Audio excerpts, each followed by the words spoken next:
Un entretien, ce n'est pas un interrogatoire, mais c'est un échange. Or, dans les entretiens de manière générale, et je suis sûr que tu en fais partie, les candidats ne posent jamais de questions.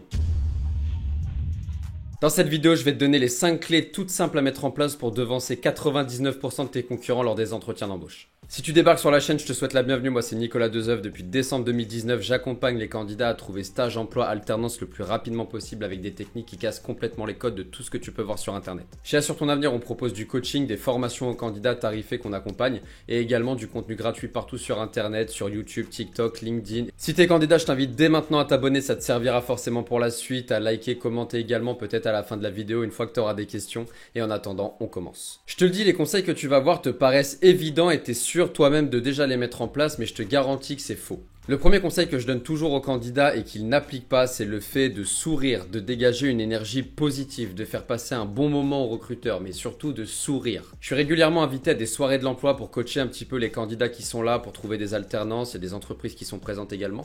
Et je le vois, la plupart des candidats n'ont absolument pas le sourire. Peut-être qu'il y a un enjeu par rapport à l'entretien, mais ils sont crispés et ça donne absolument pas envie de travailler avec eux. Donc le premier point, c'est de sourire. Pour voir si tu le fais ou pas, c'est très simple. Le prochain entretien visio, tu l'enregistres avec un logiciel comme OBS et tu regardes après l'entretien et tu regardes surtout ton comportement. Et tu vas t'apercevoir que toi-même, en te regardant, tu n'aurais même pas envie de te recruter. Le deuxième point, bien évidemment, c'est d'être habillé de manière professionnelle. Si tu es dans la banque, habille-toi plutôt type costard comme quand tu es en banque en fait en tant que salarié. Si tu es dans un domaine plutôt orienté BTP, conduite de travaux, si on a des tenues, alors des tenues de chantier, peut-être pas dans des locaux, mais en tout cas, pourquoi pas un casque, des chaussures de sécurité déjà prévues à l'avance pour visiter le chantier après. Si tu es dans un laboratoire, pensez à amener une blouse, des choses comme ça. Ce sont des choses hyper importantes, hyper évidentes et que aucun candidat ne fait. Donc déjà, si tu souris aux entretiens et que tu t'habilles de manière à être comme si tu étais en poste et que tu prévois en plus les EPI, les équipements de protection individuelle, tu vas déjà te démarquer de 8 candidats sur 10. Le troisième point qui est encore une fois évident, c'est le fait d'être à l'heure tout simplement. Le troisième point qui est encore une fois évident, c'est tout simplement le fait d'être à l'heure. Voilà, c'est aussi simple que ça. Donc il faut absolument que tu anticipes, si c'est un entretien physique, visio, peu importe, mais physique, c'est là qu'il peut y avoir le plus de contraintes. Il faut absolument que tu anticipes ça. Si l'entretien il est à 16h, tu pars pas de chez toi à 16h. C'est logique ce que je suis en train de te dire. Mais encore une fois, énormément de candidats n'ont pas compris ça ou peut-être prennent les entretiens à la légère, c'est possible aussi.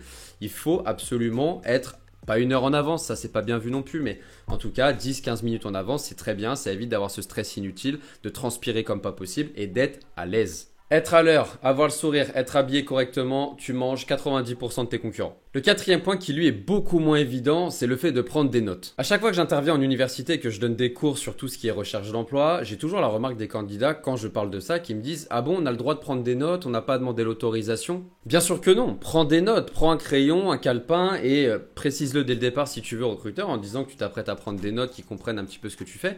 Mais c'est habituel et c'est normal et c'est preuve de motivation. Le fait de prendre des notes et surtout derrière, ça montre au recruteur que tu as vraiment envie d'être là et que tu fais attention à bien tout comprendre. Ça te permet après l'entretien de faire aussi ta synthèse et d'être sûr que tu veux travailler pour telle entreprise ou que tu ne veux pas parce que tu seras au moins à tête reposée pour analyser toutes tes notes. Et ça te permettra aussi d'envoyer un mail de synthèse puisqu'on envoie toujours un mail de synthèse 12 à 24 heures après un entretien. Donc si tu fais les 4 premières étapes, déjà tu es ici par rapport aux autres. Mais ne pars pas maintenant parce qu'il reste une étape qui est très importante. Un entretien, ce n'est pas un interrogatoire, mais c'est un échange. Qui dit échange dit que les deux parties discutent entre eux. Qui dit que les deux parties discutent entre eux dit question-réponse. Or, dans les entretiens de manière générale, et je suis sûr que tu en fais partie, les candidats ne posent jamais de questions. C'est le recruteur qui fusille le candidat avec des questions type qualité-défaut, où vous voyez dans 5 ans, pourquoi vous voulez pas un autre, et qui bombarde le candidat de questions.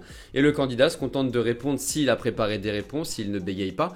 Et c'est tout, ça s'arrête là. Non, évidemment qu'il faut que tu poses des questions à l'entreprise. Tu peux poser des questions sur le poste. Et lâche un gros like sur cette vidéo parce que ce que je vais te donner là, c'est cadeau. Tu peux poser par exemple comme question, est-ce que c'est une création ou une reprise de poste? Ça va donner des informations sur l'environnement. Pourquoi est-ce qu'il recrute maintenant et pas dans 6 mois ou il y a 6 mois? Pourquoi maintenant? Et ça, ce sont des informations extrêmement intéressantes à recueillir auprès de l'entreprise. Si jamais c'est une reprise de poste, qu'est-il arrivé à la personne qui occupait le poste avant? Est-ce qu'elle a été virée ou est-ce qu'elle a été promue? C'est pas la même chose. Et le fait de poser des questions, c'est un peu comme prendre des notes, ça montre encore une fois ton intérêt, que tu es dans l'interaction, dans l'échange, et ça montre vraiment que tu es là parce que tu veux le job et être sûr d'être la bonne personne. Donc tu vois, tout ce que je t'ai dit dans cette vidéo, finalement, c'est pas quelque chose de surhumain, n'importe qui peut le faire, que tu aies 18 ans, 30 ans, on s'en fout, mais il faut absolument que tu mettes tout ça en place, c'est très facile, et aucun candidat ne le fait. Voilà, comme d'habitude, je vais m'arrêter là, je vais faire simple, j'aime bien être très concret dans mes vidéos et aller à l'essentiel. J'espère que tu as kiffé le contenu.